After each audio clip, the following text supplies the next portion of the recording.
Welcome east Bengal আড্ডা। আপনারা জানেন এটা আপনাদের প্রিয় অনুষ্ঠান, সকল নতুনভাবে বলার কিছু নেই। আজকে আমরা শুরু করছি। প্রারম্ভিক বক্তব্য আমি কিছু বলার চেষ্টা করব যে আমি কিভাবে ম্যাচটা দেখলাম। দেখুন, আমি একটা বেসিক কথা আজকে প্রথমে আপনাদের বলে দিই। এই কথাটাই হচ্ছে আজকের মূল বক্তব্য। সেটা হচ্ছে, খেয়াল রাখবেন দ্বিতীয়ার্ধে, যারা আপনারা পুরো ম্যাচটা খুব মন দিয়ে দেখেছেন, আপনারা দেখেছেন দ্বিতীয়ার্ধে কিভাবে নর্থ ইস্ট তেড়ে ফুড়ে আক্রমণ করছিল। প্রথমার্ধের নর্থ ইস্ট কিন্তু দ্বিতীয়ার্ধে ছিল না। দ্বিতীয়ার্ধে north east United FC Benelli coach তেড়ে ফুড়ে আক্রমণ করেছিল এবং দ্বিতীয়ার্ধে অ্যাটলিস্ট যখন পর্যন্ত 64 মিনিটে আমরা প্রথম গোল পাইনি, তখনও পর্যন্ত আমার মনে হয়েছিল ম্যাচটা যেদিকে খুশি সেদিকে যেতে পারে। It can go either way. আমরাও জিততে পারে, ওরাও জিততে পারে। আমরাও আক্রমণ করছিলাম, কিন্তু দ্বিতীয়ার্ধে নর্থ ইস্টের আক্রমণের ধাঁচটা অনেক বেশি ছিল। 18,636 জন জনতা মাঠে বসে সেটা দেখেছে। কিন্তু হোয়াট মেড দ্য ডিফারেন্স? ডিফারেন্সটা কি হলো জানেন তো? ডিফারেন্সটা কি হলো? ডিফারেন্স হলো যে বক্সের মধ্যে যদি আপনার একটা পজিটিভ গোল স্কোরার থাকে, এইটা ডিফারেন্স ক্রিয়েট করে দেয়। যদি বক্সের মধ্যে আপনার একটা পজিটিভ গোল স্কোরার থাকে। আজকে ইউসুফ এজিজারিকে আপনি যেভাবে রেট করুন, যেভাবে রেট করুন, কোনো কিছু যায় আসে না, কারণ কি ওকে আরো অনেক কিছু প্রমাণ করতে হবে। This is just a beginning. প্রথম ম্যাচ ছিল ওর জন্য, এবং ও কিন্তু 14টা ম্যাচে এবছর 16টা গোল করেছে। ঠিক আছে, আজকে দুটো গোলকে ধরে নিয়ে আমি বলছি, ঠিক আছে। কিন্তু যেভাবেই রেট করুন না কেন, একটা কথা প্রতিষ্ঠিত হয়ে গেল যে আপনার টিমে যদি একজন পজিটিভ সেন্টার ফরওয়ার্ড থাকে, তাহলে আপনি জিতবেন। আদারওয়াইজ আপনার টিমে যত স্ট্রং মিডফিল্ডার থাকুক না কেন, যত স্ট্রং ডিফেন্ডার থাকুক না কেন, আপনি জিতবেন না। আপনি সুপার কাপের মতো ফাইনালে হারবেন, আপনি আইএফএ শিল্ডের মতো ফাইনালে হারবেন। জেতা ম্যাচগুলো দুটো ট্রফি ইস্ট বেঙ্গল হারিয়েছে। সুতরাং বক্সের মধ্যে আপনার গোল দেওয়ার লোক চাই চাই চাই, এর মধ্যে কোনো দ্বিমত নেই। আজকে এত বছর পর আবার প্রমাণ হলো, ইস্ট বেঙ্গলের জনতা, ইস্ট বেঙ্গলের কর্মকর্তারা এবং যারা টিম করেন তারা বুঝতে পারলেন যে বছরের শুরুতে তারা কি ব্লান্ডারটা করেছিলেন দুটো অপদার্থকে এনে, যারা গোল বলতে কিছু চেনে না। এইখানে অনেক বেশি সতর্ক থাকতে হয়। আপনি ভালো মিডফিল্ডার করবেন, ভালো ডিফেন্ডার করবেন, সব ঠিক আছে, কিন্তু গোল করার দায়িত্ব যে দুটো লোকের ওপর, সেই দুটো লোকের ওপর কিন্তু অনেক অনেক অনেক বেশি ভরসা রাখতে হয় একটা টিমকে। আদারওয়াইজ ম্যাচ জেতা যায় না, ম্যাচ জেতা যায় না। আজকে ইস্ট বেঙ্গল কিন্তু 3-0। আমি একটা কথা বলি, আজকে ইস্ট বেঙ্গল ভালো ফুটবল খেলেছে, প্রচুর আক্রমণ, কিন্তু ফার্স্ট হাফে দেখে আমার মনে হয়েছিল ম্যাচটা ইস্ট বেঙ্গল জিততে পারবে কিনা, ড্র হয়ে তো হয়ে যাবে। 64 মিনিট অব্দিও আমার সেটা মনে হয়েছিল। কারণ কি, ইউসুফকে তার আগে পর্যন্ত আমার মনে হয়েছিল ঠিক আছে, নড়াচড়া করছে, ফিটনেস লেভেল এখনো ঠিক জায়গাতে আসেনি গোল করার জায়গাতে। কারণ কি, ফার্স্ট হাফে ইউসুফ একটা ওপেন সিটার পেয়েছিল, বল বারের উপর দিয়ে চলে যায়। আমার মনে হয়েছিল 8-5টা যেরকম হয় সেরকমই হবে। বাট সেকেন্ড হাফে যে ফার্স্ট গোলটা করেছে হেডে, এটা this is the mark of a genuine centre forward. ওই জায়গায় 6 ইয়ার্ড বক্সে কোনো সেন্টার ফরওয়ার্ড হেড মিস করে না। হিরোসি ইবুসুকি হেড মিস করে সুপার কাপটা গোয়াকে দিয়ে চলে গেছিল, ইউসুফ কিন্তু মিস করেনি আজকে। Yousef, sorry.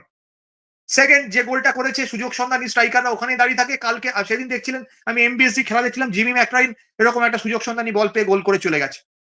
সুতরাং একটা সেন্টার ফরওয়ার্ডের যেটা কাজ সেটা ও করেছে, এবং এই প্লেয়ারটাকেই দরকার ছিল, এই প্লেয়ারটাকেই দরকার ছিল। এরকম প্লেয়ার ছিল না বলে লাস্ট 3টে টুর্নামেন্টে ইস্ট বেঙ্গল ফাঁকা হাঁড়ি নিয়ে বাড়ি ফিরেছে। That is the difference. আবার বারবার বলছি, সেকেন্ড হাফে 60 মিনিট পর্যন্ত আমার মনে হয়নি ইস্ট বেঙ্গল জিততে পারে, এবং সেকেন্ড হাফে নর্থ ইস্ট যে খেলাটা খেলছিল সেখান থেকে দেখে আমার মনে হয়েছিল যে this match can go either way, হয় ইস্ট বেঙ্গল নয় নর্থ ইস্ট, যে কোনো দিকে চলে যেতে পারে। ড্র হওয়ার সম্ভাবনা কম মনে হয়েছিল, নর্থ ইস্ট তেড়ে ফুড়ে আক্রমণ করছিল। কিন্তু ওই যে বললাম না, সুযোগের সদ্ব্যবহার। আমরা বেটার ছিলাম, চান্সেস ক্রিয়েট অনেক বেটার করেছি, কিন্তু সুযোগের সদ্ব্যবহার করতে পারছিলাম না ফার্স্ট হাফ থেকে সেকেন্ড হাফ পর্যন্ত। যখনই করতে পারলাম তখনই ম্যাচটা আমাদের, মনে করুন 64 মিনিটের পর প্রথম গোলটা যখন ওরা করলো না, খেলো, তারপর ওরা আর ঘুরে দাঁড়াতে পারেনি। তারপর জাস্ট ওরা আর ঘুরে দাঁড়াতে পারেনি। এটাই হচ্ছে football. This is the difference. এটা আপনাদের আমাদের সকলকে স্বীকার করে নিতে হবে। This is the difference. Okay, so আমার যেটা মনে হয়, আমি ইনিশিয়াল যে কথাটা আমার বলার সেটা আমি আপনাদের বললাম। Thank you so much. যারা লাইভ দেখছেন অনেক ধন্যবাদ। সবাই লাইকে একবার একটু লাইক করে দেবেন, যাতে যারা এখনো পর্যন্ত কি হচ্ছে নোটিফিকেশনটা পাননি তারা নোটিফিকেশন পেয়ে যাবেন। আপনারা জানেন আমরা সবসময় লাইভে তো আসি না, সুতরাং এটা খুব দরকার। একটু লাইক করে দেবেন, সাবস্ক্রাইব না করা থাকলে করে দেবেন। ইস্ট বেঙ্গল টিমের গড় বয়স 27 ইয়ার্স। ওকে, যেখানে নর্থ ইস্টের মতো একটা টিম যারা তরুণ তুর্কিদের টিম তৈরি করে তাদের গড় বয়স 29 বছর প্লাস, 29 ইয়ার্স প্লাস। ইস্টবেঙ্গল এই টিমটা যে দৌড়বে সেটা বলাই বাহুল্য। কিন্তু আজকে ইস্টবেঙ্গল কিভাবে ম্যাচ শুরু করেছে? আজকে ইস্টবেঙ্গল প্রথম 9 মিনিটে 5টা আক্রমণ করেছে, প্রত্যেকটা আক্রমণ ব্যর্থ হয়েছে, গন ইন ভেন। আমি বুঝেছিলাম আর 5টা দিন যা হয় আজকেও হয়তো সেটাই হতে যাচ্ছে, আজকেও হয়তো জাস্ট সেটাই হতে যাচ্ছে। ইস্টবেঙ্গল 1 ঘন্টা গোল মিস করবে, তারপরে আর কিছু করার থাকবে না, একটা খুব খারাপ সময় আসবে। কিন্তু না, আজকে অন্যরকম কিছু হওয়ার ছিল। সাউল ক্রেসপোকে আমার অ্যাট অল ফিট মনে হয়নি। নিজের খেলাটা খেলেছে, সাউলের পেডিগ্রি সম্পর্কে আমরা কোনোদিনই ছিলাম না, কিন্তু সাউল ক্রেসপোকে আমার অ্যাট অল ফিট মনে হয়নি। মাঝমাঠে বাসিম রশিদ একা হয়ে যাচ্ছিল, নর্থ ইস্ট লোক বাড়াচ্ছিল, তা সত্ত্বেও ইস্টবেঙ্গল ক্রিয়েটিভ ফুটবলটা খেলতে পেরেছে। দু উইং এর থেকে বল সাপ্লাই হয়েছে এবং পরবর্তীকালে মাঝমাঠ থেকেও বল কিন্তু বাসিম রশিদ বাড়াতে পেরেছে। আর মিগুয়েল আজকে ওর অফ ডে ছিল, এই অফ ডে তো ও লাস্টে একটা গোল তো করেইছে, পুরো ম্যাচটা পরিচালনা করার চেষ্টা করছিল। এটাই হচ্ছে ক্লাস প্লেয়ারের তফাৎ। ঠিক আছে, আমি আপনাদের একটা কথা বলি, আজকে বিপিন সিং শুরু থেকে খুব ভালো ফুটবল খেলছিল, কিন্তু সেন্টার গুলো প্রথমে ওর অ্যাকিউরেট হচ্ছিল না। পরের বিশেষ করে গ্রাউন্ডার গুলো যেগুলো খুব ওর ভয়ঙ্কর হয়, পরের দিকে ও আলটিমেটলি সেইটা কিন্তু ও মানে অ্যাকিউরেসিটা বলে না যে ম্যাচ আর প্র্যাকটিস ম্যাচের মধ্যে অনেক তফাৎ আছে। এই সুপার কাপের পর ইস্টবেঙ্গল প্রথম খেলতে নামলো, সুতরাং এর একটা এফেক্ট তো হবে। আমি দেখাচ্ছিল আমার এটা সুপার কাপের যে ফর্মটা, সেই ফর্মটা কতজন এই মাঠে আনতে পারে। বিপিন কিন্তু এনেছে। আর নন্দকুমারকে দেখে আমি সারপ্রাইজ, ভালো গতি নিয়ে ফুটবল খেলছে, কিন্তু Nanda was never a good header.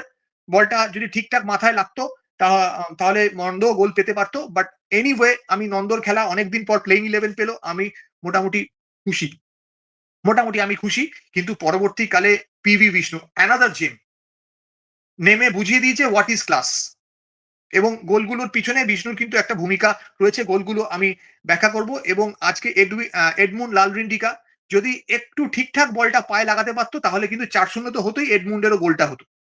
এবং দ্যাট ওয়াজ পিভি বিষ্ণুস বল। ওকে, লালচুং নুঙ্গা কিন্তু আজকে ভালো ফুটবল খেলেছে, ভালো বল বাড়ানোর চেষ্টা করেছে, সেফ ফুটবল খেলেছে, খুব একটা বেশি ওপরে উঠে যায়নি, বাট সেফ ফুটবল খেলেছে। রাকিবের অভাবটাকে ও ঢেকে দেওয়ার চেষ্টা করেছে। কিন্তু জয় গুপ্তাকে দেখে আমার আজকে সত্যিই ভয় করেছে, জয়কে দেখে করেছে ভয়। জয়ের আজকে খেলার ধারে কাছে ছিল না, সেই স্পিড ছিল না জয়ের, যে স্পিডটা থাকে। এবং শেষ মুহূর্তে জয় ভুলভাল পাস করছিল। জয়কে কিন্তু নিজের খেলাটা ইমপ্রুভ করতে হবে। অস্কারকে ধন্যবাদ, নিশ্চয়ই ধন্যবাদ, নিশ্চয়ই ধন্যবাদ। আমাদের ব্যাপারটা হচ্ছে ইস্টবেঙ্গল যে হাইলাইন ডিফেন্স, অবভিয়াসলি অস্কার এই হাইলাইন ডিফেন্সই অস্কার খেলে। এবং সামনের দিকে একটা লাইনে হয়ে যায় ডিফেন্ডাররা অনেক সময়, সেখানে সমস্যা। আজকেও একটা লাইনে হয়ে যাচ্ছিল, সেই জন্য জিতিন এবং পার্থিব এবং ম্যাকার্টনি কি নাম সেটা, এই ছেলেগুলো কিন্তু একটু সমস্যায় ফেলছিল আমাদের। ঠিক আছে, নর্থ ইস্ট ফার্স্ট হাফে কাউন্টার অ্যাটাকের উপর ফুটবল খেলে, সেকেন্ড হাফে কিন্তু ওরা নিজেদের খেলার চেষ্টা করছিল।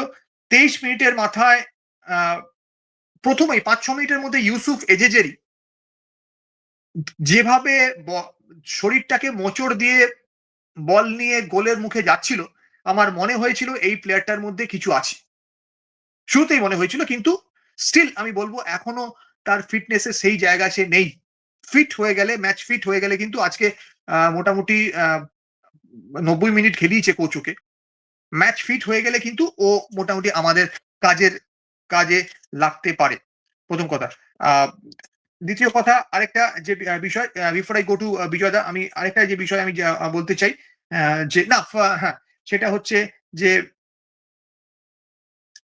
মাঝে মাঝে আমার মনে হয়েছিল একটু চাপে পড়ে যাচ্ছে যখন পার্থিব বলটা ওপেন করার চেষ্টা করছিল। জিকসান সিং এবং আনোয়ার আজকে ঠান্ডা মাথায় ফুটবল খেলেছে, কিন্তু মনে রাখবেন আজকে বিপক্ষের কোনো বিদেশি সেন্টার ফরওয়ার্ড ছিল না। থাকলে কি করবে এই জায়গাটা কিন্তু এখনো স্টিল আ ডাউট। আজকে আমি জিকসানকে অবশ্যই কৃতিত্ব দেব যে জিকসান কিন্তু ইউসুফের ফার্স্ট গোলটার ক্ষেত্রে বিশাল বড় ভূমিকা। জিকসান একটা সেন্টার ব্যাক, ওইখান থেকে বল নিয়ে এতটা বল রান করে বক্সের কাছাকাছি গিয়ে সে বিপিনকে দিচ্ছে এবং বিপিন ক্রস করছে। এটা কিন্তু প্রশংসাযোগ্য। এটা কিন্তু ও ওই পজিশনে খেলে না। যদিও নাম্বার 6 খেলে ওই পজিশনে, নাম্বার 6 রা ওই পজিশনে খেলতে পারে কিন্তু ও সাধারণত খেলে না। অস্কার ওকে যে ভরসাটা দিয়েছে আমার মনে হয় এটা জিকসন তার দামটা রাখতে পারবে। কারণ জিকসন কিন্তু সামনে আরো অনেক বড় টিম আসছে। জিকসনকে কিন্তু এই জিনিসটা মাথায় রাখতে হবে। ফার্স্ট গোল ইউসুফের সুন্দর বল একদম ওইখান থেকে গোল না করার কিছু সেকেন্ড গোল ইউসুফ ঠিক জায়গায় দাঁড়িয়েছিল কিন্তু সেকেন্ড গোলের ক্ষেত্রে আমি বলব যে আনোয়ারের আরেক সেন্টার ব্যাক আনোয়ারের বল ক্যারি করে বক্সের মধ্যে ঢোকা এবং সেখান থেকে এডমুন্ডকে বল সাপ্লাই করা, এডমুন্ড অসাধারণ দক্ষতায় বলটা হোল্ড করা এবং সেখান থেকে বলটা ইউসুফকে দেওয়া এবং ইউসুফ ফাইনাল কাজটা করা। সুতরাং কেভিন সিভিএ যে কাজটা করতো, যে গতিশীল ফুটবলটা খেলতো বক্সের মধ্যে একজন সেন্টার ব্যাক হওয়া সত্ত্বেও গোল করে যেত এবং গোল শুধু করেই যেত না এবং সব থেকে বড় কথা যেটা ছিল যে অ্যাসিস্ট মেক করতো সেইটাই কিন্তু আগে জিকসন আনোয়ার দুজনেই করার চেষ্টা করছে। Unsung hero of the this win, but অনেক বড় ম্যাচ আসছে, অনেক বড় অনেক কঠিন ম্যাচ আসছে সেটা বলতে হবে। প্রফসুকান সিং গিলকে দেখে আমি একটু হতাশ হয়েছি কারণ কি মাঝে মাঝে আমার মনে হচ্ছিল কনসেন্ট্রেশন ছেড়ে দিচ্ছিল। লাস্ট মোমেন্টে একটা কর্নার ছিল, যেভাবে ও কর্নারটাকে ছেড়ে দিয়েছিল বলটা ওদের বারে লাগে, বলটা যদি গোলে যেত তাহলে কিন্তু ওরা একটা গোল স্কোর করে দিতে পারতো। তো প্রফসুকান কনসেন্ট্রেশনটা ছেড়ে দেওয়াটা উচিত নয়। আমার মনে হয় গোলকিপার কোচ নিশ্চয়ই ওর সঙ্গে কাজ করবে এবং লাস্টে আমি কি কি বলি 91 মিনিটে মিগুয়েলের গোল কিছু করার ছিল না, ওরা তখন ম্যাচ অলমোস্ট ছেড়ে দিয়েছিল। বক্সের ওই কোণা থেকে মিগুয়েলই পারে বলটা রাখতে, আমার মনে হয়েছিল হয়তো এডমুন্ড ফার্স্টে, তারপর দেখলেন না মিগুয়েলই পারে ওই জায়গা থেকে পারফেক্ট বলটা রাখতে। সেম একটা বল ফার্স্ট হাফেও পেয়েছিল কিন্তু ওই বলটাও রাখতে পারেনি, কিন্তু সেকেন্ড হাফে বলটা রেখেছে। This is all. সাউল ক্রেসপোকে নিয়ে একটু চিন্তিত, জয় গুপ্তাকে নিয়ে ওভারঅল আমার আমার মনে হয় আমি বলতে পেরেছি আমি কি বলতে চাই।